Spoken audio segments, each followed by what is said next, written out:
أشهد أشهد أن لا إله إلا الله وحده لا شريك له وأشهد أن محمدا عبده ورسوله أما بعد فأعوذ بالله من الشيطان الرجيم بسم الله الرحمن الرحيم الحمد لله رب العالمين الرحمن الرحيم مالك يوم الدين إياك نعبد وإياك نستعين اهدنا الصراط المستقيم صراط الذين أنعمت عليهم غير المغضوب عليهم ولا الضالين.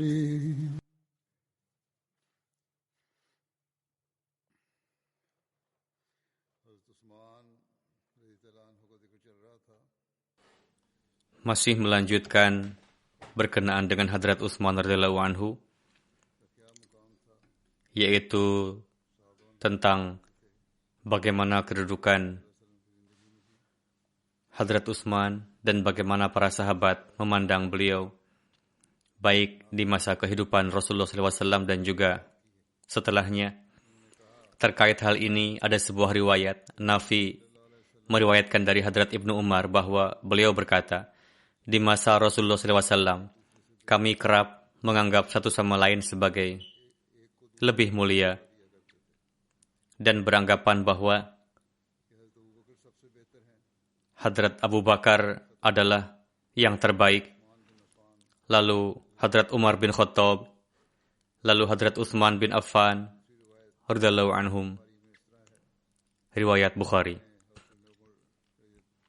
Dalam riwayat lain, Bukhari tertera bahwa Nafi meriwayatkan dari Hadrat Ibnu Umar radhiyallahu anhuma bahwa beliau pernah bersabda, kami saat di masa Rasulullah SAW tidak pernah menyamakan siapapun dengan Hadrat Abu Bakar, begitupun dengan Hadrat Umar dan Hadrat Utsman.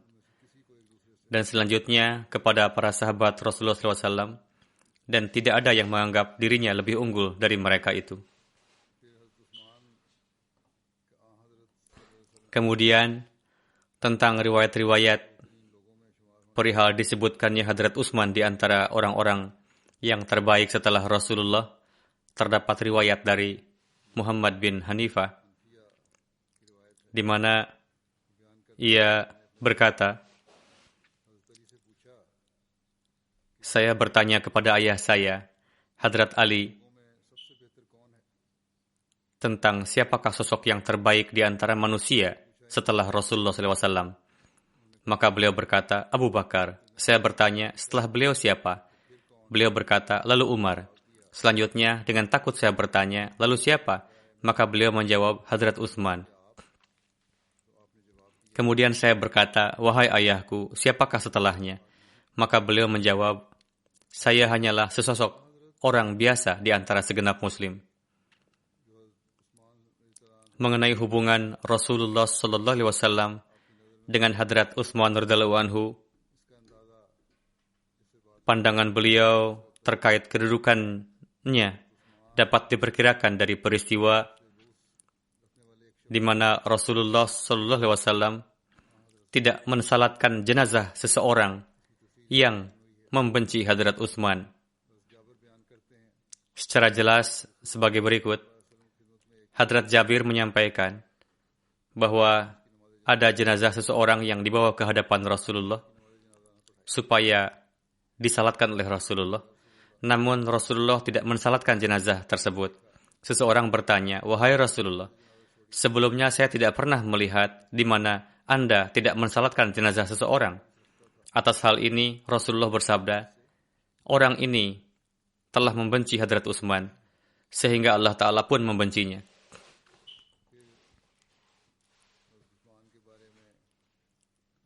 Kemudian terkait sifat adil yang dimiliki Hadrat Utsman, terdapat riwayat di mana beliau tetap memberikan hukuman kepada saudara laki-laki beliau yang juga telah terbukti bersalah. Ubaidullah bin Adi menjelaskan, Hadrat Miswar bin Makhramah dan Hadrat Abdurrahman bin Aswad bin Adi Yaqub, keduanya berkata kepadaku, apa yang menjadi halanganmu untuk berbicara kepada Hadrat Utsman tentang saudara laki-lakinya? Walid, karena orang-orang telah sangat banyak menyebut-nyebut hal tersebut akibat perkara yang salah. Maka saya pun pergi ke hadapan Hadrat Utsman. Beliau baru berangkat untuk mengerjakan salat. Saya lalu bertanya, ada satu hal penting yang ingin saya katakan kepada Tuan, dan ini semata-mata untuk kebaikan Anda. Hadrat Utsman bersabda, betapa hebatnya, apakah Muammar yang telah mengatakan kepada Anda semua? Saya berpikir, merekalah yang telah mengatakannya, dan Anda datang seraya membawa pesan mereka. Kemudian beliau bersabda, aku memohon perlindungan kepada Allah dari Anda sekalian. Setelah mendengar ini, beliau pun beranjak dari sana dan pergi kepada orang-orang itu, yaitu orang yang telah bertemu dengan Hadrat Utsman. Saat itu pun utusan dari Hadrat Utsman datang, dan saya mendekatinya. Ia atau utusan itu bertanya, apa yang dimaksud kebaikan menurut engkau? Ia berkata, aku menginginkan kebaikan untuk Anda. Maka saya berkata, Allah Ta'ala telah membangkitkan Muhammad sallallahu alaihi wasallam dengan kebenaran, dan kitab suci telah diturunkan atas beliau. Dan Anda pun adalah di antara orang yang telah menerima seruan Allah dan Rasul-Nya sallallahu alaihi wasallam. Lalu Anda pun telah melakukan 2 hijrah, dan Anda telah menemani Rasulullah sallallahu alaihi wasallam, dan Anda telah melihat cahaya Rasulullah. Lalu saya berkata, Walid, yang adalah saudara laki-laki Hadrat Utsman, orang-orang telah banyak mengatakan mengenainya. Hadrat Utsman berkata, apakah engkau telah mengalami zaman Rasulullah? Beliau bertanya kepada saya. Saya mengatakan, tidak.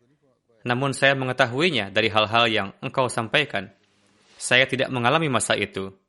Namun hal itu sampai pada saya, yaitu yang ada di zaman Rasulullah SAW. Di mana terkait itu, seorang wanita perawan pun sampai mengetahui hal itu. Maka Hadrat Utsman bersabda, sesungguhnya Allah telah mengirimkan Muhammad sallallahu alaihi wasallam dengan kebenaran, dan aku termasuk di antara orang-orang yang telah menerima seruan Allah dan Rasul-Nya, dan aku mengimani semua hal yang bersamanya. Beliau sallallahu alaihi wasallam telah diutus, dan aku telah 2 kali berhijrah sebagaimana telah Anda katakan, dan aku senantiasa ada bersama Rasulullah dan telah baiat kepada beliau, dan demi Allah, aku tidaklah mendurhakai beliau, dan tidaklah aku pernah menipu beliau, hingga waktu di mana Allah pun mewafatkan beliau. Lalu Hadrat Abu Bakar pun menjadi wujud yang kutaati, dan demikian pula aku mentaati Hadrat Umar. Aku mentaati keduanya. Kemudian aku dipilih menjadi khalifah. Maka apakah bukan merupakan hakku, sebagaimana yang dulu ada pada mereka, yang pada kedua khalifah? Yaitu pada kedua khalifah? Saya berkata, ya, mengapa tidak? Maka beliau berkata, lalu apa alasan? Bagaimana bahwa tentang hal yang terus Anda katakan kepadaku itu, yaitu tentang masalah Walid, sebagaimana telah Anda katakan, maka kita insya Allah Ta'ala akan menghukumnya dengan hukuman yang sesuai, yakni hukuman sesuai kejahatannya, di mana orang mengatakannya, apakah ia akan menghukumnya juga? Lalu setelah itu, beliau memanggil Hadrat Ali dan bersabda kepadanya, cambuklah ia. Maka Hadrat Ali pun mencambuknya sebanyak 80 kali. Hadrat Sayyid Zainal Abidin dalam menafsirkan hadis ini menjelaskan, ini adalah riwayat Bukhari, dan mengenai hukuman keras yang dijatuhkan kepada Walid bin Uqbah, ini adalah terkait dakwaan minum-minuman keras. Dari kesaksian telah terbukti bahwa itu adalah minuman keras seperti masa jahiliyah, bukanlah manqa dan minuman dari kurma. Hadrat Utsman tidak menghiraukan hubungan keluarga. Bahkan beliau menggandakan hukuman akibat adanya hubungan keluarga. Bukannya 40, tetapi bahkan 80 cambukan. Dan jumlah ini pun telah terbukti seperti yang dilakukan oleh Hadrat Umar juga. Kemudian dalam satu riwayat disebutkan, Atta bin Yazid mengatakan bahwa Hamran, hamba sahaya yang telah dimerdekakan Hadrat Utsman, berkata, dirinya melihat Hadrat Utsman bin Affan ketika beliau meminta satu tempayan, dan beliau hingga 3 kali mencuci kedua tangan beliau dengannya. Lalu beliau memasukkan tangan kanan beliau ke dalamnya, lalu berkumur-kumur, lalu membersihkan hidung, lalu membasuh wajah, lalu 3 kali membasuh kedua tangan sampai sikut. Lalu beliau membasuh rambut beliau, lalu membasuh kedua kaki beliau 3 kali hingga mata kaki. Lalu bersabda, Rasulullah SAW bersabda, siapa yang berwudu seperti caraku ini berwudu, lalu melakukan salat 2 rakaat seperti ini, di mana di dalamnya ia tidak mencampurkan dengan nafsunya, maka apa saja dosa yang sebelumnya ia lakukan, semua itu akan diberikan ampunan.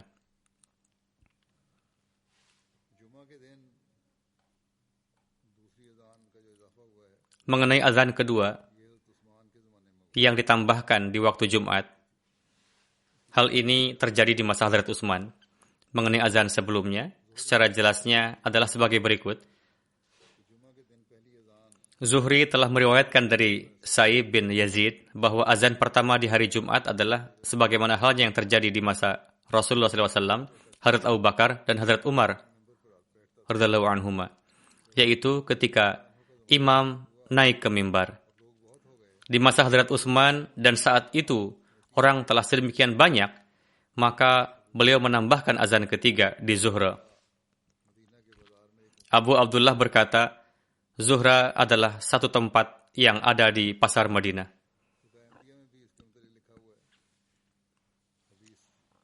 Tentang hal ini pun tertera di buku Fiqh Ahmadiyah dengan berdasarkan pada hadis di mana pada masa Rasulullah SAW dan di masa Hadrat Abu Bakar dan Hadrat Umar radhiyallahu anhuma, di waktu Jumat hanya dikumandangkan satu azan yang disampaikan di dekat mimbar, yang memang berada di dalam masjid.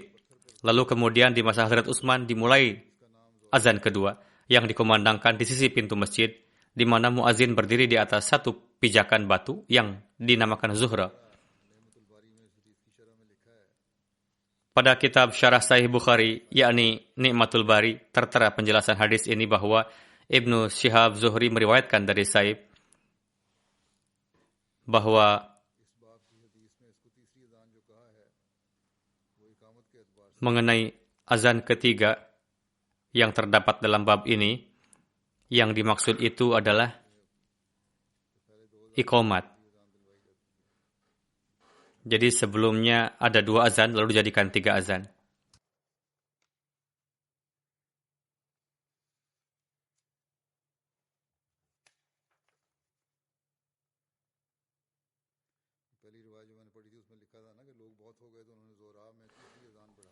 Dalam riwayat yang saya bacakan pertama, tertera bahwa saat itu jumlah muslim telah sangat banyak. Oleh karena itulah, beliau menambahkan azan ketiga di Zuhra.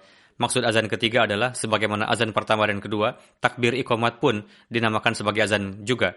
Dengan demikian, ada 3 kali seruan untuk salat.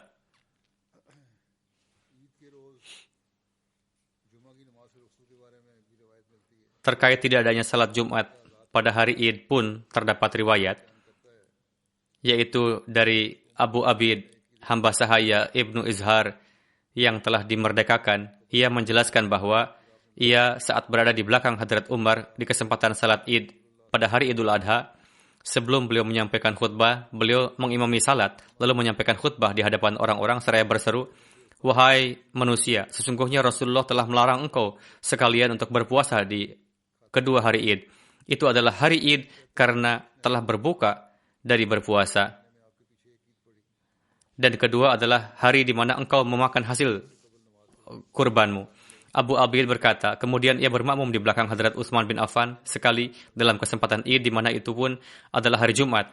Sebelum khutbah beliau memimpin salat, lalu beliau menyampaikan khutbah di hadapan orang-orang seraya bersabda, "Wahai manusia, ada hari di mana 2 Id pun berkumpul. Bagi mereka yang tinggal di sekitar Madinah yang ingin menunggu salat Jumat, ia dapat menjalankannya. Dan bagi mereka yang ingin pulang, saya mengizinkan mereka untuk pulang."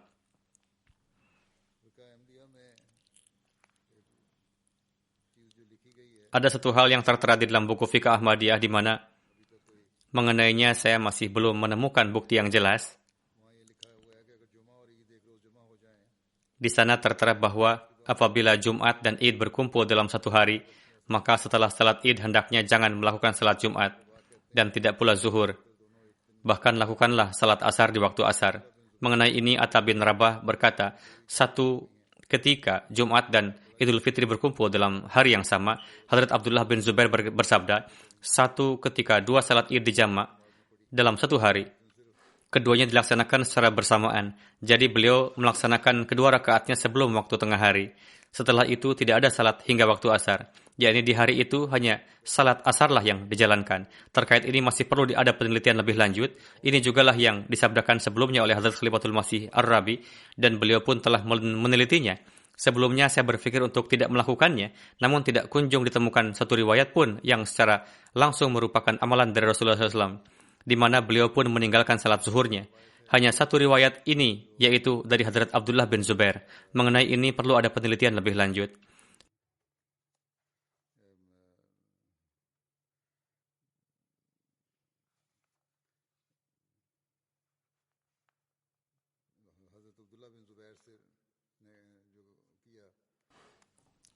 Mengenai fikih tersebut,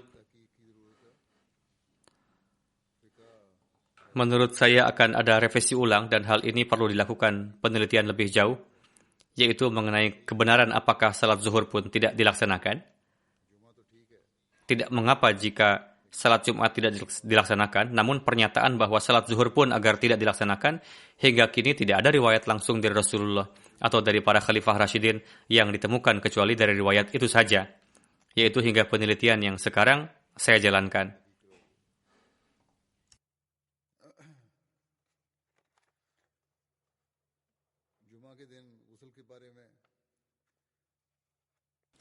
Terkait mandi di hari Jumat, terdapat riwayat di mana Hadrat Abu Hurairah berkata, Hadrat Umar bin Khattab tengah memberikan khutbah di hadapan orang, lalu Hadrat Utsman bin Affan datang.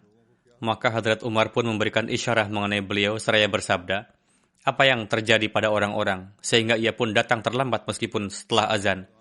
Atas hal ini Hadrat Utsman berkata, wahai Amirul Mukminin, saya segera berwudu di saat mendengarkan azan dan berangkat kemari. Hadrat Umar bersabda, hanya wudu? Apakah engkau tidak mendengar Rasulullah telah bersabda bahwa apabila engkau pergi untuk salat Jumat, maka hendaklah ia mandi. Jika air tersedia, maka mandilah. Dalam mata rantai hadis, sangatlah sedikit hadis marfu yang diriwayatkan dari Hadrat Utsman dibandingkan dengan para sahabat lainnya. Jumlah hadis yang diriwayatkan oleh beliau berjumlah 146, di mana ada 3 yang muttafaqun alaih, yakni terdapat baik di Bukhari dan Muslim. Ada 8 yang hanya di Bukhari, dan ada 6 yang hanya di Muslim. Jadi ada 16 hadis beliau yang terdapat dalam Sahihain. Sebab kurangnya riwayat yang bersumber dari beliau adalah bahwa hadis-hadis yang diriwayatkan oleh Hadrat Utsman adalah muhtad, yakni sangat diperhatikan perihal kehati-hatiannya. Beliau bersabda bahwa dalam meriwayatkan sabda Rasulullah SAW, saya membatasi diri saya karena mungkin daya hafalan saya tidaklah lebih baik dari sahabat yang lain.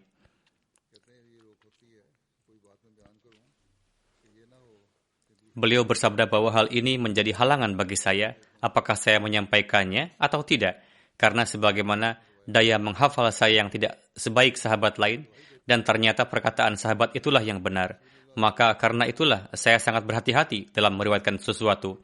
Namun demikian saya bersaksi bahwa saya telah mendengar Rasulullah pernah bersabda, siapa saja yang ingin menisbahkan perkataan yang tidak saya katakan, maka biarkanlah ia membuat tempat kembalinya di api neraka. Oleh karena itu, beliau Hadrat Utsman sangat berhati-hati dalam periwayatan hadis.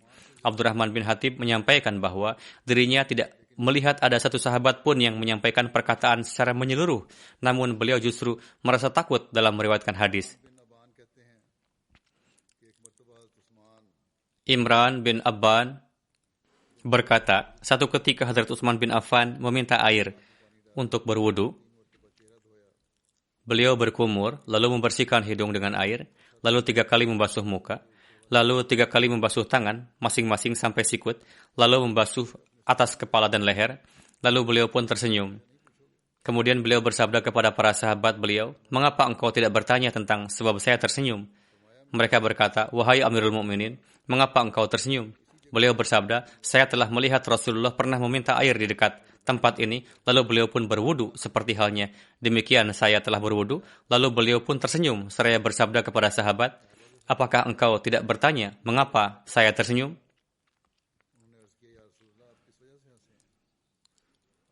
Mereka pun berkata, 'Wahai Rasulullah, mengapa Tuhan tersenyum?' Rasulullah bersabda, 'Ketika seorang insan meminta air wudhu dan ia membasuh wajahnya, maka Allah memaafkan semua dosanya yang berhubungan dengan wajahnya itu.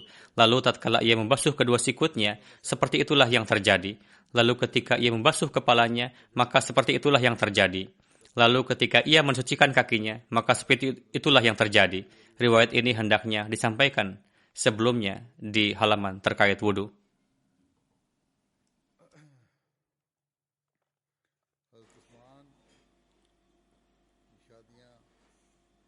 Berkenaan dengan pernikahan dan putra-putri beliau, terdapat riwayat yang menyatakan bahwa beliau memiliki 8 istri.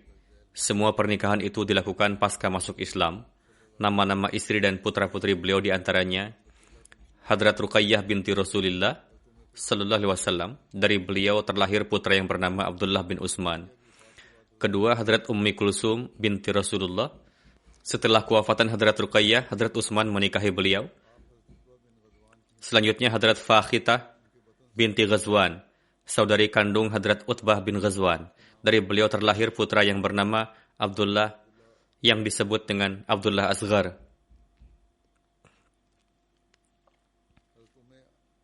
Selanjutnya, Hadrat Ummu Amru binti Jundub Asadiyah. Dari beliau terlahir Amru, Khalid, Aban, Umar, dan Maryam. Selanjutnya, Hadrat Fatimah binti Al-Walid Al-Makhzumiyah. Dari beliau terlahir Sa'id dan Ummi Sa'id. Hadrat Ummul Banin binti Uyainah bin Hisan Al-Fazariyah. Dari beliau terlahir Abdul Mulki. Selanjutnya, Hadrat Ramalah binti Syaibah bin Rabi'ah. Dari beliau terlahir Aisyah, Ummi Abban, dan Ummu Amr. Hadrat Nailah binti Al-Farafasah binti Ahfas. Beliau sebelumnya adalah seorang Nasrani, namun sebelum Rukhsanah beliau baiat masuk Islam dan terbukti menjadi seorang muslimah yang baik. Dari beliau terlahir seorang putri yang bernama Maryam. Ada pendapat juga yang mengatakan bahwa beliau pun memiliki putra yang bernama Anbasa. Berdasarkan satu riwayat, ketika Hadrat Utsman disyahidkan, beliau memiliki 4 istri, yakni Hadrat Ramalah, Hadrat Nailah, Hadrat Ummul Banin, dan Hadrat Fakhitah. Adapun riwayat lain mengatakan bahwa ketika terjadi pengepungan di rumah beliau, Hadrat Utsman telah menceraikan Hadrat Ummul Banin. Dalam menjelaskan tafsir surah An-Nur, Hadrat Khalifatul Masih Awwal radhiyallahu anhu bersabda, Allah Ta'ala berfirman bahwa ada seberkas nur yang merupakan nur ma'rifat yang dengannya nampak perbedaan antara yang baik dan yang buruk. Nur tersebut terdapat di rumah-rumah yang di dalamnya disebutkan nama Tuhan pagi dan petang. Orang yang tinggal di dalam rumah tersebut adalah seorang tajir, yakni pedagang.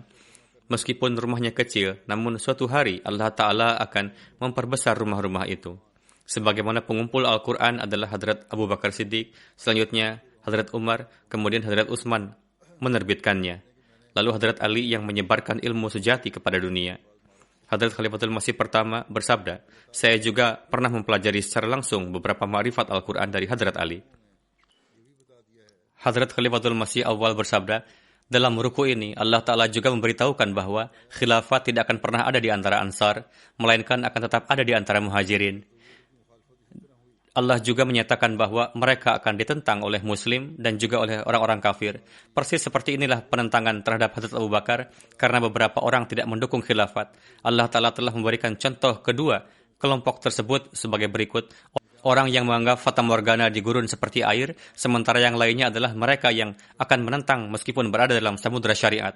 Hadrat Khalifatul Masih yang pertama lebih lanjut menyatakan, hasil akhirnya adalah burung nasar akan memakan daging mereka. Di antara khulafa Rashidin, Hadrat Abu Bakar telah menghadapi kesulitan besar, sementara tentara di bawah komandan Hadrat Usama telah dikirim untuk ekspedisi. Pemberontakan dimulai di tanah Arab. Orang-orang di Mekah hampir saja menjadi bagian dari ini. Namun orang bijak datang pada waktunya dan mengingatkan mereka bahwa merekalah yang terakhir menerima Islam dan sekarang mereka akan menjadi orang pertama yang meninggalkan Islam. Atas hal ini, mereka menahan diri untuk tidak menjadi bagian dari ini. Beliau bersabda pada kalimat idza fariqum minhum mu'ridun, berkenaan dengan kelompok yang disebutkan bukanlah pada zaman Hadrat Abu Bakar, bukan juga pada zaman Hadrat Umar, bukan juga pada zaman Hadrat Utsman dan Hadrat Ali. Alhasil, kelompok tersebut tidak pernah berhasil. Namun kelompok kedua adalah kelompok yang samina wa ata'na, mendengar dan taat. Kelompok inilah yang selalu berhasil. Sebagaimana dalam Al-Quran difirmankan, ulaika humul muflihun.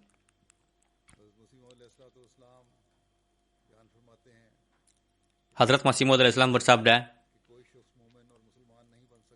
dan aku mengetahui bahwa seseorang tidak akan bisa menjadi mukmin dan muslim selama tidak tercipta corak menyerupai Abu Bakar, Umar, Utsman, dan Ali ridwanullah alaihim.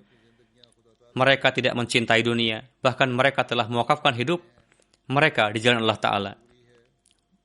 Bersabda, penting untuk memiliki keyakinan bahwa Hadrat Siddiq Akbar radhiyallahu anhu, Hadrat Faruq Umar radhiyallahu anhu, Hadrat Dzun Nurain radhiyallahu anhu, yakni Hadrat Utsman, dan Hadrat Ali Murtadha radhiyallahu anhu, kesemuanya sungguh merupakan wujud terpercaya dalam agama Islam.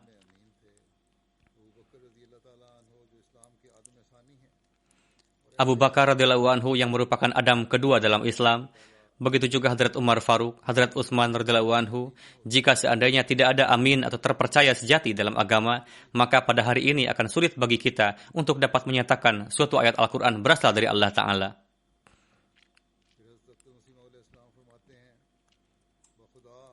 Hadrat Masih Maud alaihissalam bersabda, demi Tuhan, Allah Ta'ala telah menjadikan Syaikhain, yakni Abu Bakar, Umar, dan yang ketiga Dzun Nurain, yakni Hadrat Utsman, sebagai pintu gerbang bagi Islam dan pasukan utama Sang Khairul Anam, yakni sebaik-baik makhluk, Muhammad Rasulullah sallallahu alaihi wasallam.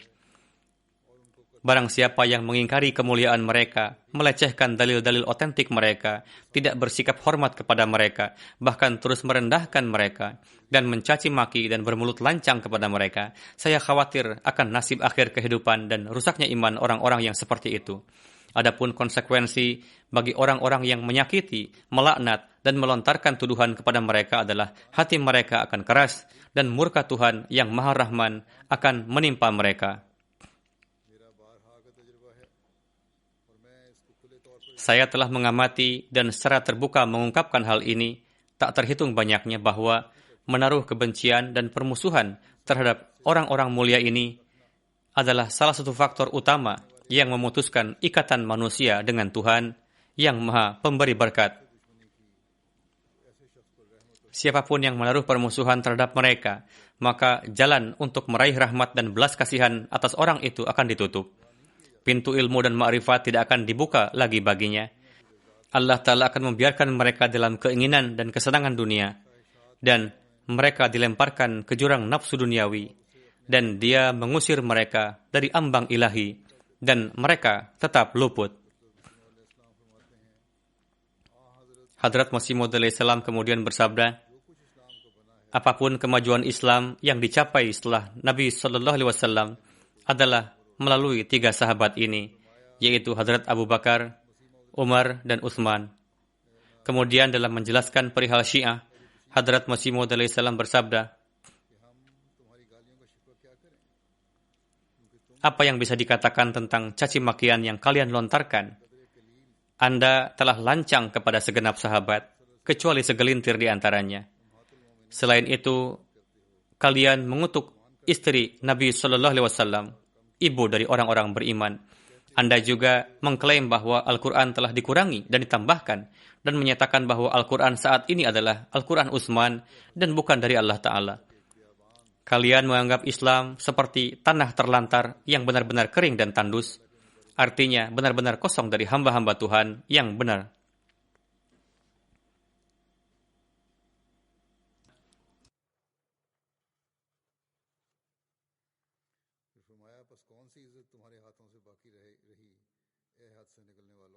Hadrat Masih Maud Islam bersabda, setelah melewati semua batasan ini, kehormatan apalagi yang tersisa dalam diri kalian?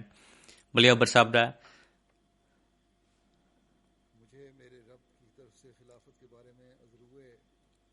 aku telah diberikan pengetahuan yang mendalam oleh Tuhanku tentang khilafat, dan seperti para peneliti lainnya, aku juga bisa menyelidiki masalah ini secara mendalam, dan Tuhanku telah mengungkapkan kepadaku bahwa Siddiq, yakni Hadrat Abu Bakar, Faruq, Hadrat Umar, dan Utsman radhiyallahu anhum adalah orang-orang beriman yang saleh, yang termasuk di antara orang-orang pilihan Allah Ta'ala dan disukai dengan karunia khusus dari Tuhan yang Maha Pemurah. Lebih jauh, banyak dari antara orang bijak yang menjadi saksi akan kebajikan mereka. Mereka terpaksa meninggalkan tanah air mereka demi untuk menarik ridhaan Allah Ta'ala. Mereka memasuki tungku panas pertempuran dan tidak memperdulikan teriknya siang hari di musim panas atau dinginnya malam di musim dingin. Sebaliknya, mereka berderap maju di jalan iman mereka seperti layaknya seorang remaja. Mereka tidak condong pada diri sendiri maupun orang lain, dan mereka mengucapkan selamat tinggal pada segalanya. Semua demi Allah Rabbul Alamin. Tindakan mereka dijiwai dengan wewangian dan perbuatan mereka dengan aroma. Semua ini mengarahkan pada taman-taman yang sesuai dengan mereka dan kebun buah-buahan dari amal saleh mereka. Demikian pula hembusan aromatik zafir mereka mengungkapkan kualitas mereka dan cahayanya menjadi nyata bagi kita dengan semua pancarannya. Jadi, Anda harus memastikan kilauan makom mereka dari aroma wangi mereka dan janganlah tergesa-gesa untuk mengikuti prasangka buruk. Dan jangan hanya mengandalkan narasi tertentu, karena di dalamnya penuh dengan racun dan dilebih-lebihkan, dan tidak bisa dipercaya. Banyak narasi tersebut yang seperti angin kencang dan merusak, dan seperti kilat yang menipu seseorang untuk berpikir bahwa akan ada hujan. Jadi, takutlah kepada Allah, dan jangan ikuti riwayat seperti itu. Dengan demikian, berakhirlah penjelasan berkenaan dengan kehidupan Hadrat Utsman. Untuk selanjutnya akan disampaikan perihal kisah kehidupan Hadrat Umar radhiyallahu anhu insyaallah.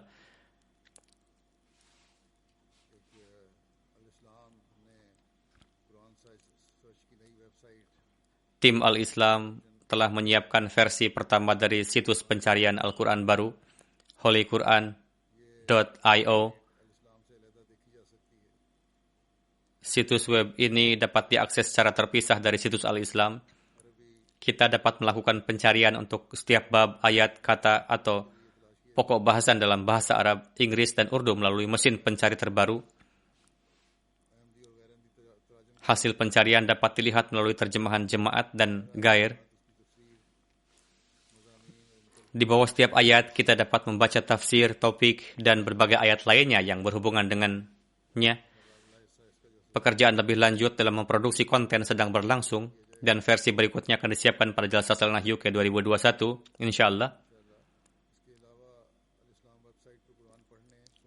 Selain itu, versi modern dari readquran.app di situs Al-Islam juga telah disiapkan, di mana kita dapat membaca, mendengarkan, dan melakukan pencarian Al-Quran. Bersamaan dengan tafsir bahasa Inggris, ada juga catatan tafsir sagir, terjemahan literal dari Al-Quran dalam bahasa Inggris, dan indeks dari semua topik.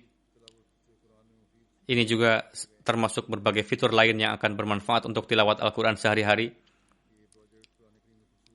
Semoga proyek ini dapat menjadi sarana untuk menyebarkan ajaran Al-Quran yang indah ke seluruh dunia, dan semoga anggota jemaat juga memperoleh manfaat sebanyak-banyaknya dari ini.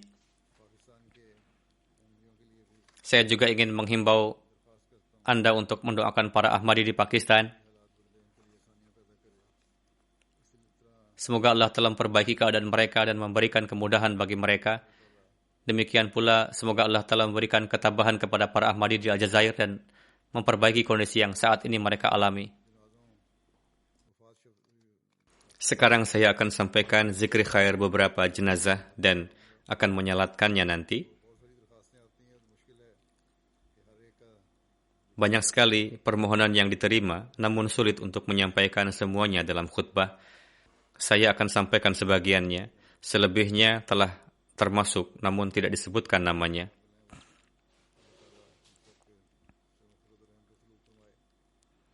Semoga Allah telah memberikan maghfirah dan kasih sayangnya kepada para almarhumah. Saya akan bacakan beberapa di antaranya. Pertama, yang terhormat Muhammad Sadiq Durgarampuri Sahib. Beliau dari Dhaka, Bangladesh.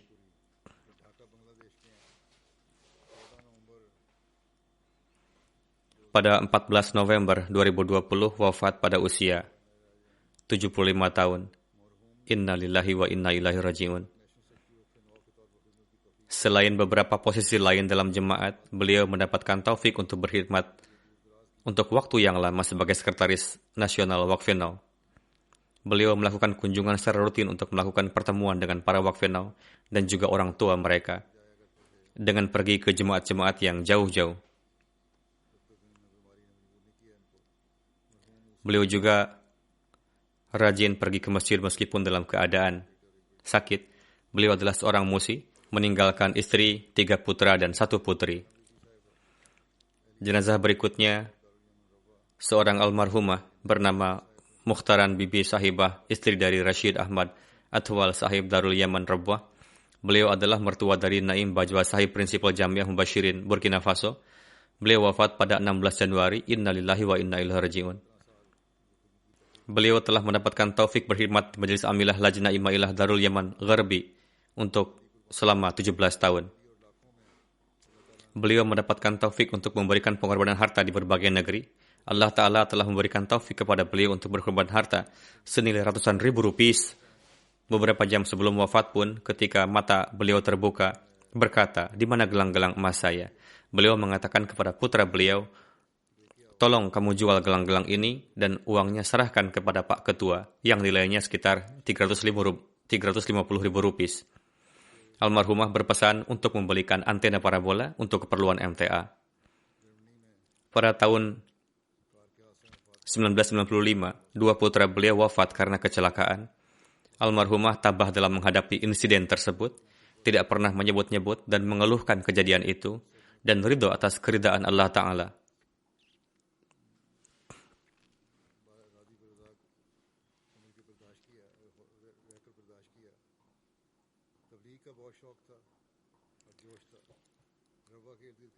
Beliau sangat gemar bertablig. Beliau gigih bertablig dengan pergi ke perkampungan sekeliling Rabwah hingga tempat yang jauh. Beliau mencintai Al-Quran. Selain tilawat sendiri secara rutin, beliau pun mengajarkan yasaran Al-Quran kepada anak-anak di lingkungan beliau. Almarhumah adalah seorang musiah. Selain suami, beliau meninggalkan 1 putra dan 4 putri. 3 putri beliau menetap di London dan 1 di Burkina Faso. Putri-putri beliau yang di London aktif berkhidmat di jemaat. Semoga Allah telah memberikan maghfirah kepada beliau. Jenazah berikutnya adalah Manzur Ahmad Shahad Sahib yang wafat pada 17 Januari pada usia 82 tahun. Inna lillahi wa inna ilaihi raji'un. Jemaat masuk ke dalam keluarga beliau melalui ayah beliau, Hadrat Mia Abdul Karim Sahib, sahabat Hadrat Masih Maud alaihi salam, pada tahun 1903. Ketika Hadrat Masih Maud alaihi salam berkunjung ke Jahlam untuk menghadiri persidangan Karamdin, Shahad Sahib pindah ke Karachi pada tahun 56. Kemudian beliau mendapat taufik untuk berkhidmat di Karachi sebagai kaid dan bekerja dengan sangat baik pada Badan Khuddam di sana. Beliau juga mendapatkan taufik untuk berkhidmat sebagai ketua jemaat dan di Drag Road Colony dan sebagai naib amir di daerah Karachi. Beliau juga termasuk di antara delegasi yang menyambut Hadrat Khalifatul Masih Ar-Rabi di Sakhar pada tahun 84. Sampai keberangkatan huzur, beliau terus menyertai di airport. Pada tahun 2010, beliau pindah ke London. Beliau memberikan waktu secara rutin di klinik homeopati Baitul Futuh. Ketika wafat, beliau tengah mendapatkan taufik untuk berkhidmat sebagai sekretaris tarbiyat dan sekretaris tarbiyat Mubayin baru. Almarhum adalah seorang musi. 2 cucu beliau adalah seorang mubalik dan berkhidmat di UK. Semoga Allah Ta'ala memberikan maghfirahnya dan kasih sayangnya kepada beliau.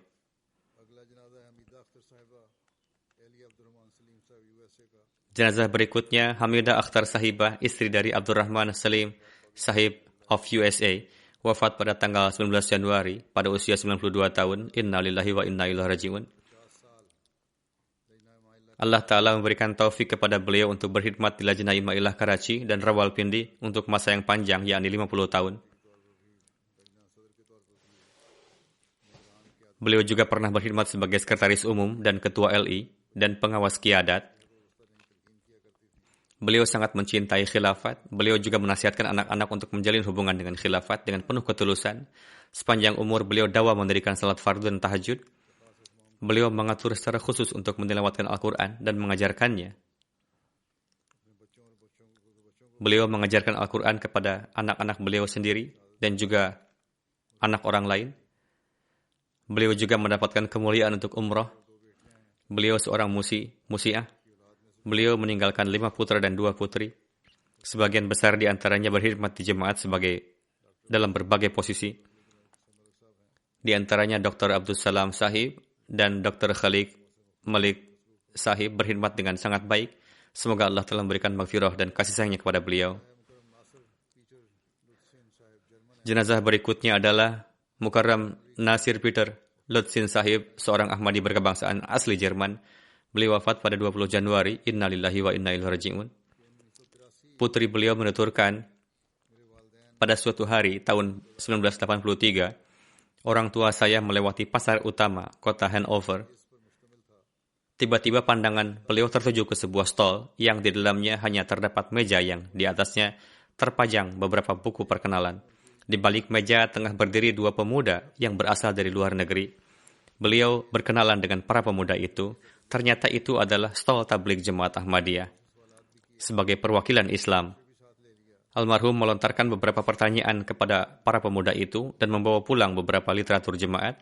Setelah membaca literatur tersebut, almarhum mengadakan pertemuan lagi dengan pihak jemaat. Para Ahmadi itu mengundang makan beliau pada bulan Ramadan. Putri beliau menuturkan, kedua orang tua saya pergi untuk menghadiri buka bersama di rumah mereka. Para Ahmadi itu menggelar karpet di lantai dan meletakkan hidangan di atas kertas surat kabar. Karena tidak ada tempat duduk saat itu, orang tua saya menyantap dan menyukai masakannya. Namun lebih dari sekedar itu, orang tua saya sangat terkesan dengan kesederhanaan dan pengkhidmatan tamu yang dilakukan oleh para Ahmadi itu. Setelah menyantap hidangan, lalu kami berbincang-bincang. Setelah itu, kami saling mengunjungi satu sama lain. Setelah menelaah dan meneliti selama beberapa bulan, pada tahun 84, kedua orang tua saya baiat masuk ke dalam jemaat Muslim Ahmadiyah. Baiat terjadi pada hari Id. Almarhum pergi ke Hamburg bersama dengan kawan-kawan lokal dan mendapatkan kemuliaan untuk baiat di sana. Beliau juga mendapatkan kesempatan untuk berpidato pada kesempatan jalsa salana. Ibu saya memiliki ketertarikan yang khas terhadap agama. Kecintaan beliau untuk mencari agama yang benar telah mengalihkan perhatian beliau pada jemaat Ahmadiyah. Setelah itu timbul jalinan dengan Tuhan yang Maha Hidup. Beliau juga sering menyaksikan berbagai tanda pengabulan doa. Bagaimana Allah telah memperlihatkan tandanya kepada beliau. Putri beliau menuturkan, salah satu penglihatan ibu saya mengalami kerusakan. Namun setelah mengikuti jalsa salanah UK pada tahun 86, tiba-tiba pandangan kembali membaik. Sebelumnya mata beliau sama sekali tertutup. Kemudian mata itu juga secara perlahan-lahan mulai dapat melihat. Beliau meyakini bahwa kejadian itu tidak kurang dari sebuah mukjizat. Mukjizat ini muncul setelah selama 11 tahun beliau luput dari pandangan sebelah mata. Beliau mengatakan bahwa ini semata-mata murni karena doa dan keberkatan doa-doa yang dipanjatkan pada saat jalsa salana. Ketika di London, beliau juga sering tinggal di rumah seorang Ahmadi berkebangsaan Jerman. Suatu hari orang tua saya keluar dari rumah Ahmadi tadi untuk berjalan-jalan. Jarak yang ditempuh sudah cukup jauh, sehingga lupa jalan pulang ke rumah Ahmadi itu. Seiring dengan hari semakin gelap, kekhawatiran beliau pun semakin bertambah. Beliau berdiri di suatu jalan yang lalu lintasnya sangat sibuk dan benar-benar tidak tahu ada di mana beliau saat itu. Ketika malam semakin larut dan lupa arah, saat itu ibu saya terus berdoa. Baru saja selesai berdoa, ternyata beliau melihat ada menantu Khadijah sahibah datang mengendarai mobil, menghampiri beliau dan mengatakan, "Mari silahkan masuk ke mobil, saya akan antar ibu ke rumah." Pemandangan pengabulan doa ini semakin memberikan kesegaran dan keteguhan pada keimanan beliau. Laik Munir Sahib, mubalik Jerman menulis, seluruh keluarga Lesin Sahib adalah Ahmadi. Saat itu kami biasa mengatakan bahwa ini adalah satu-satunya keluarga Ahmadi Jerman. Beliau seorang yang sangat tulus, tidak banyak bicara dan baik. Lesin Sahib selalu terdepan dalam pengorbanan harta. Beliau biasa memberikan ceramah dalam program-program pertabligan. Ketika nama Hadrat Masih Maud Islam disebut, mata beliau menjadi berkaca-kaca. Dalam suatu pertemuan pertabligan, almarhum menyampaikan ajaran-ajaran Islam dengan cara yang begitu indah, sehingga seorang Jerman yang berusia 70 tahun datang menghampiri saya dan mengatakan bahwa saya tidak pernah mendapatkan penjelasan mengenai Islam yang seperti ini sebelumnya. Semoga Allah telah memberikan ampunan dan rahmatnya kepada almarhum dan meneguhkan anak keturunan almarhum di jemaat.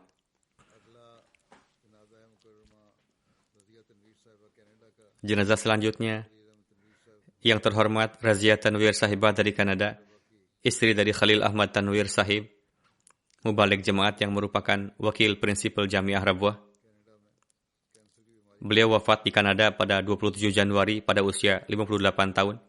Beliau mengidap penyakit kanker. Almarhum dari sejak kecil sangat tertarik dengan tugas-tugas keagamaan, yang mana ini tetap teguh hingga akhir hayatnya. Beliau mendapatkan kesempatan berkhidmat sebagai penulis dan akuntan di kantor Lajnah Imailah di Pakistan, kantor majalah bulanan Misbah, dan berbagai departemen lainnya, dan pengkhidmatan ini terus berlangsung hingga beliau sakit.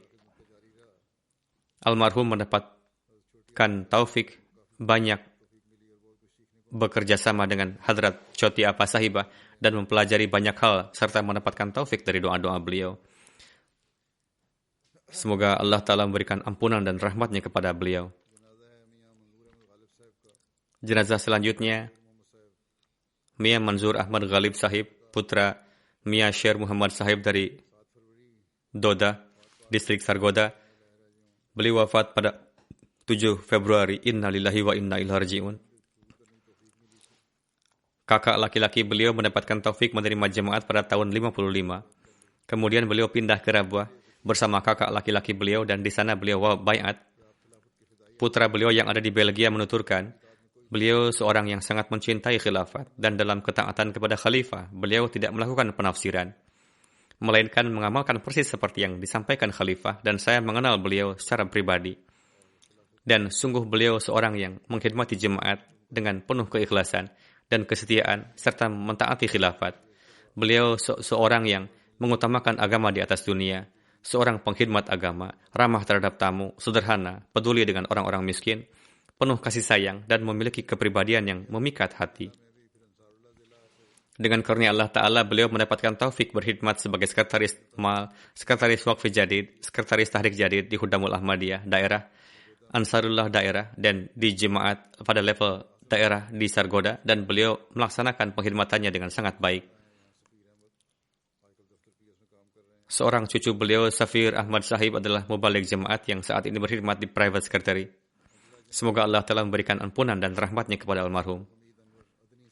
Jenazah selanjutnya yang terhormat, Bushra Hamid Anwar Adni Sahibah, istri dari Hamid Anwar Sahib dari Aden, Yaman, dan merupakan ibunda dari yang terhormat Muhammad Ahmad Anwar Sahib, seorang sukarelawan kita di MTA, serta mertua dari Munir Ahmad Odeh Sahib, Direktur Produksi MTA.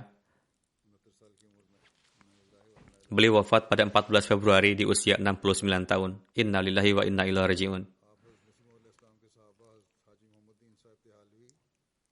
Beliau adalah cucu dari Hadrat Haji Muhammad Din Sahib Dialwi dan Hadrat Hussein Bibi Sahibah yang merupakan sahabat dari Hadrat Masih Maud alaihissalam. Beliau juga mendapatkan taufik berkhidmat di MTA. Beliau dalam jangka waktu yang lama bekerja secara rutin mengirimkan seluruh data program Liqom Al-Arab, dan bersamaan dengan itu beliau juga berkhidmat di Al-Arabiyah. Beliau merasa senang melakukan segala macam pengkhidmatan terhadap jemaat. Beliau seorang wanita yang penyabar dan bersyukur. Semoga Allah telah memberikan ampunan dan rahmatnya kepada almarhum. Jenazah selanjutnya yang terhormat Nurush Subah Zafar Sahibah, istri dari Muzaffar Afzal Sahib Zafar Sahib, Mubalik Jemaat Al-Daraid, Kenya, yang wafat pada 25 Maret di usia 62 tahun. Inna lillahi wa inna ilaihi raji'un. Beliau adalah putri bungsu dari Mubalik Jemaat almarhum Maulana Muhammad Said Ansari Sahib, adik ipar dari almarhum Nasim Bajwa Sahib UK. Suami beliau Muhammad Afzal Sahib menulis, dengan karunia Allah Ta'ala, beliau disiplin melaksanakan salat 5 waktu, rajin tahajud, dan secara dawam menilawatkan Al-Quran setiap hari. Beliau sangat yakin pada doa. Beliau sendiri setiap saat selalu sibuk dalam berdoa dan juga senantiasa menasihatkan anak-anak beliau untuk banyak berdoa. Kemudian, beliau juga secara rutin menyimak khutbah Khalifah Waqt, dan setelahnya untuk tarbiyat anak beliau menyampaikan kembali poin-poin pilihan kepada mereka. Beliau sering menceritakan peristiwa-peristiwa menggugah iman dari hadis, tarikh, dan buku-buku jemaat, dan selalu menasihatkan untuk berkhidmat pada agama dan senantiasa menjalin hubungan dengan khilafat. Dengan karunia Allah Ta'ala, beliau seorang musiah dan sangat dawam dalam pembayaran canda. Beliau senantiasa ikut serta dalam setiap pengorbanan harta. Allah Ta'ala telah menganugerahkan kelapangan dada kepada beliau dalam mengkhidmati tamu. Beliau menuturkan, selama 21 tahun saya bersama almarhum, dan dalam kebersamaan tersebut almarhum senantiasa sangat simpatik dan terpuji. Kebersamaan ini patut untuk dipuji. Istri pertama Zafar Sahib bersama dengan 4 orang anaknya syahid dalam sebuah kecelakaan ketika beliau menjadi mubalik di Fiji. Ini adalah pernikahan kedua Zafar Sahib, dan dari istrinya yang pertama beliau memiliki 2 putri. Almarhumah memberikan kasih sayang layaknya seorang ibu kandung kepada mereka, yang mana ini diungkapkan sendiri oleh putri-putrinya, bahwa almarhumah tidak membiarkan kami merasa bahwa beliau bukan ibu kandung kami. Almarhum juga senantiasa memberikan tarbiyat yang baik kepada mereka dan mengajari mereka. Dan bahkan tidak hanya memperlakukan putri-putrinya dengan baik, beliau juga memperlakukan mertua terdahulu saya sedemikian rupa, sehingga mereka pun terkesan dengan keindahan akhlak beliau. Putri almarhum mengatakan, ketika beliau datang dalam kehidupan kami, beliau datang sebagai satu cahaya, satu sandaran, dan seorang ibu yang penuh kasih sayang. Dan beliau memberikan kami cinta dan kasih sayang sedemikian rupa sehingga kami tidak merasa beliau bukan ibu kandung kami. Dan beliau sendiri mempunyai 1 orang putri, namun beliau tidak pernah membeda-bedakan di antara ketiga orang putrinya. Beliau seorang wanita yang tulus dan berjiwa pengorbanan, bertawakal pada zat Allah Ta'ala, senantiasa menasihatkan untuk menjalin ikatan dengan khilafat Ahmadiyah dan mengamalkan ajaran-ajaran agama. Beliau senantiasa menasihatkan untuk menghormati dan menjalin silaturahmi dengan kaum kerabat. Semoga Allah telah memberikan ampunan dan rahmatnya kepada almarhumah. Jenazah selanjutnya Sultan Ali Rehan Sahib, ayahanda dari Muhammad Ahmad Naim Sahib, Mubalik Markazi Jemaat di Arabic Desk, UK, yang wafat pada 26 Maret di usia 83 tahun. Inna lillahi wa inna ilaihi raji'un. Muhammad Ahmad Sahib menulis, pada tahun 58, paman kami baiat setelah mempelajari sendiri jemaat. Setelah itu, beliau bertablik kepada ayahanda saya dan mengirimnya ke jalsah di Rabwah. Dan setelah membaca 1-2 buku, dengan karunia Allah Ta'ala, ayah beliau pun ikut baiat. Beliau menuturkan, setelah baiat, 2 bersaudara ini mendapatkan penentangan yang berat. Terjadi upaya-upaya pembunuhan, namun Allah Ta'ala melindungi. Para maulwi datang ke kampung dan terus-menerus mengatakan bahwa kalian tidak bisa membunuh 2 anak-anak laki-laki ini. Namun Allah Ta'ala senantiasa memberikan perlindungannya. Akan tetapi meskipun demikian, beliau tetap menjalin hubungan dengan para kerabat dan orang-orang kampung yang non-Ahmadi hingga akhir hayatnya. Beliau, meskipun mereka memusuhi, beliau tetap bersikap baik kepada mereka. Beliau memiliki 2 putra dan 6 putri. Semoga Allah telah memberikan ampunan dan rahmatnya kepada almarhum. Muhammad Ahmad Naim Sahib juga tidak bisa datang ke pemakaman ayahnya. Kemudian jenazah selanjutnya Maulwi Ghulam Qadir Sahib, Mubalik Jemaat dan Wakif Zindagi dari Kalaban Distrik Rajuri, Provinsi Jammu Kashmir yang wafat pada 26 Maret di usia 56 tahun. Innalillahi wa inna ilaihi raji'un. Ahmadiyah masuk ke dalam keluarga Maulwi Ghulam Qadir Sahib melalui kakek beliau yang terhormat Bahadur Ali Sahib. 13 orang dari keluarga ini datang dengan karunia Allah Ta'ala saat ini sedang sibuk mengkhidmati jemaat. Beliau mendapatkan taufik berkhidmat sebagai mubalik selama 34 tahun 6 bulan. Dimanapun ditugaskan, almarhum menjalankan tugas ta'lim dan tarbiyat dengan senang hati dan kerja keras hingga akhir hayatnya. Beliau memiliki metode yang khas dalam bertablig. Beliau seorang yang teguh menghadapi kesulitan-kesulitan dan penentangan-penentangan di medan pertabligan. Seorang yang sangat sabar, bersyukur, qanaah, dan mubalik yang pemberani. Di antara yang tinggalkan, selain istri, beliau juga ada 3 orang putra dan 2 orang putri. Seorang putra beliau, Bashiruddin Qadir Sahib, sedang menempuh pendidikan di Jamiah Qadian tingkat akhir. Semoga Allah telah memberikan ampunan dan rahmatnya kepada almarhum.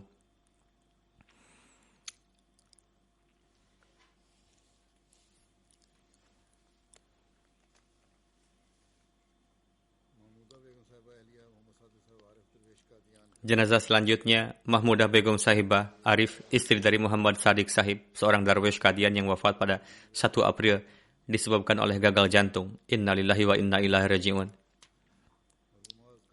Almarhumah adalah cucu dari Hadrat Qazi Ashraf Ali Sahib radhiyallahu anhu, sahabat Hadrat Masih Maud alaihi salam dari Alipur Khera, distrik Minpur, Provinsi Uttar Pradesh, dan putri dari almarhum Qazi Shad Bakhsh. Beliau menikah dengan almarhum Muhammad Arif Sadiq Sahib Darwish. Almarhum melewati masa-masa sebagai darwish bersama dengan suami beliau dengan penuh kesabaran dan rasa syukur. Bahkan ketika menderita kelaparan pun, beliau selalu memperlihatkan contoh kesabaran dan tidak pernah menceritakan kesusahan di hadapan siapapun. Beliau disiplin dalam salat. Bahkan ketika sakit menjelang kewafatan pun, almarhumah sangat gelisah untuk bisa melaksanakan salat. Almarhumah sangat memberikan perhatian pada tilawat Al-Quran, sangat dawam dalam canda-canda. Seorang yang memiliki ikatan yang kuat dengan khilafat dan selalu menasihatkan ini pada anak-anaknya. Almarhumah adalah seorang musi'ah. Almarhumah meninggalkan 3 putra dan 2 putri. Semoga Allah telah memberikan ampunan dan rahmatnya kepada beliau. Jenazah selanjutnya, Khalid Sa'adullah Al-Mishri Sahib dari Yordania yang wafat beberapa hari yang lalu di usia 60 tahun. Innalillahi wa inna ilaihi raji'un. Beliau adalah Ahmadi pertama di keluarganya. Beliau seorang yang sangat mukhlis, disiplin dalam salat, dawam dalam canda, dan mentaati nizam jemaat. Seorang yang berakhlak mulia, pengkhidmat tamu, dan ramah. Seorang yang pendiam dan jarang bicara. Bagi beliau, sabda khalifah adalah keputusan final. Beliau secara rutin menonton MTA, khususnya khutbah Jumat. Semoga Allah telah memberikan ampunan dan rahmatnya pada almarhum. Jenazah selanjutnya adalah yang terhormat Muhammad Munir Sahib dari Darul Fazl Rabwah yang wafat pada 1 April di usia 73 tahun. Innalillahi wa inna ilaihi raji'un. Pada tahun 72 beliau baiat di tangan Hadrat Khalifatul Masih yang ketiga rahimahullah. Anggota keluarga beliau yang lainnya tidak ada yang Ahmadi. Disebabkan hal ini, mereka berulang kali menyiksa beliau supaya beliau keluar dari Ahmadiyah. Bahkan pada tahun 2003, kepada beliau ditawarkan bahwa jika Anda mau meninggalkan Ahmadiyah, maka kami akan memberikan uang sedemikian banyak sehingga anak keturunan kamu pun tidak perlu bekerja mencari uang. Namun beliau tetap teguh dalam jemaat. Putri beliau, Qamar Munir Sahibah, adalah seorang karyawan wakaf Zindagi di Islamabad. Istri beliau dan seorang putra beliau, Tahir Waqas, juga wakaf Zindagi. Semoga Allah telah memberikan ampunan dan rahmatnya kepada almarhum. Beliau adalah sosok yang sangat baik dan mukhlis. Murah senyum, tidak pernah marah terhadap suatu hal. Beliau dawam melaksanakan salat 5 waktu dan biasa membayar canda tepat pada waktunya. Seorang kerabat beliau, Hafiz Saidur Rahman Sahib, menuturkan, ayahanda saya mengajarkan beliau bekerja karena pada para kerabat yang gair Ahmadi tidak memperlakukan beliau dengan baik.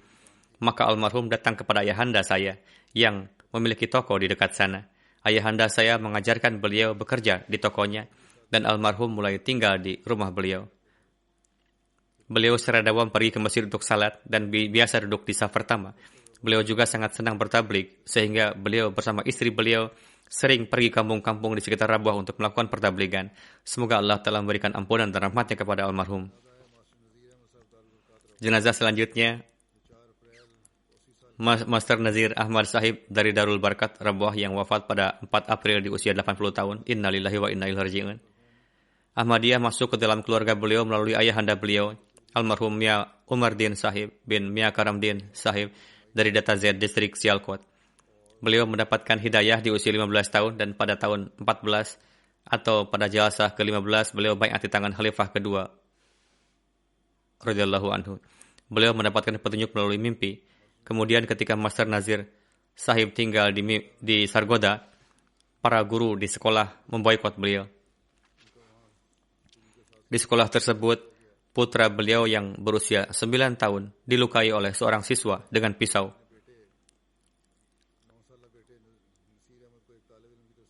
Master Sahib memperlihatkan kesabaran atas hal ini. Pada waktu itu, putra beliau ini selamat, namun kemudian ia wafat karena demam. Pada saat menurunkan jenazah putranya, ini ke liang lahat, dengan penuh kesabaran dan ketabahan, beliau berkata, "Nak, ayah bangga karena kamu pergi dengan membawa tanda kebenaran jemaat pada tubuhmu."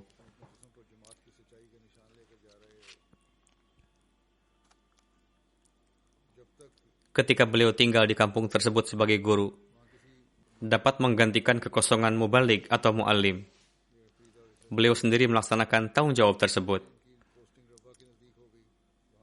Kemudian beliau ditugaskan di dekat Rabwah. Kemudian beliau pindah ke Rabwah dan beliau berkhidmat juga di sana. Beliau mengajarkan Al-Quran kepada banyak anak-anak. Kemudian setelah pensiun, beliau belajar membaca Al-Quran dengan tartil kepada Qari Ashik Sahib. Lalu beliau juga menyelenggarakan kelas membaca Al-Quran dengan tartil di kelompok. Dan beliau berupaya supaya tidak ada anak laki-laki atau perempuan yang tidak lulus metrik dan tidak bisa membaca Al-Quran. Jika ada yang seperti itu, maka beliau akan mengajarinya di rumah beliau.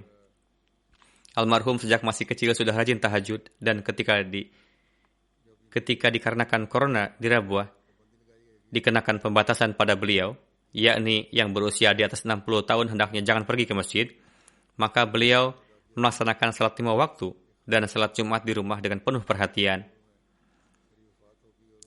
Berdasarkan satu mimpi, beliau merasa yakin bahwa beliau akan wafat di tahun ini, dan itulah yang terjadi.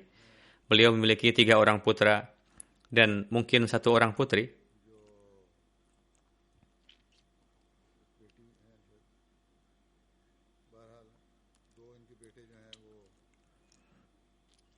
Alhasil, 2 putra beliau bahkan 3 putra beliau adalah wakaf zindagi.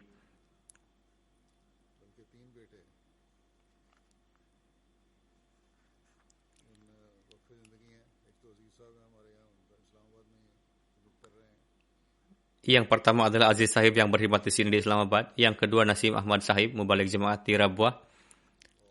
Dan yang ketiga Said Adil Sahib yang merupakan mubalik di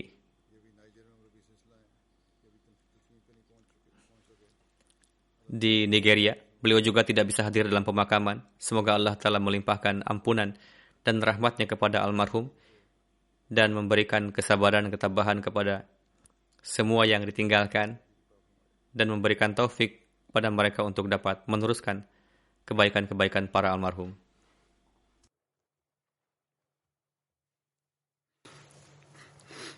Alhamdulillah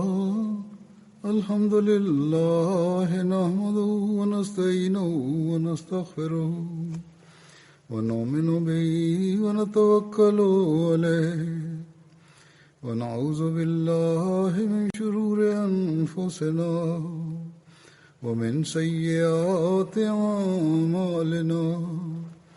Man yahdihillahu fala mudilla lahu ومن يضلل فلا هادي له ونشهد أن لا إله إلا الله ونشهد أن محمدا عبده ورسوله عباد الله رحمكم الله إن الله يأمر بالعدل والإحسان وإيتاء ذي القربى وينهى عن الفحشاء والمنكر والبغي يعظكم لعلكم تذكرون اذكروا الله يذكركم وادعوه يستجب لكم ولذكر الله أكبر